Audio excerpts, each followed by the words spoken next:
नमस्कार दर्शकबिन, आज म चितवनको रामपुरमा रहेको यस नर्सरी बगैँचामा आएको छु। हेर्नुस् त लिची खानको लागि कस्तो राम्रो। ओ माई गड, हेर्दै मुख रसाउने खालको लिचीहरू हेर्नुस् न, कति राम्रा राम्रा दाना लागेका छन्। अब यो चाहिँ यहीँको व्यापारीहरूले ठेक्कै हान्दो रहेछन्। हेर्नुस् त, गएर बुटमा फलेदेखिबाट अग्रिम बुकिङ लगाएर अब चाहिँ टिप्नको लागि रेडी छ। उनीहरूको टोलीहरू आइसकेका छन् टिप्नको लागि।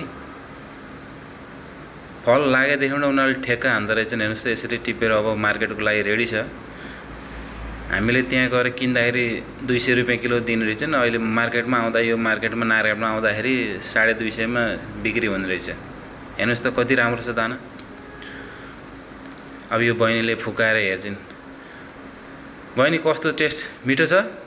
ओ माई गड, हेर्नु त कति राम्रो छ। यो बजारमा जानको लागि रेडी हुँदैछ। हेर्नुस्, त्यस्तै आँप पनि त्यस्तै फलेको छ। हेर्नुस् त, आँपको सिजन पनि अब त्यत्तिकै छ त्यो बगैँचामा। ओहो, तर लिची जस्तो हेर्दाखेरि शानदार चाहिँ आँप चाहिँ त्यस्तो नदेखिन। आँप अलि पाक्ने बेला भएको छैन।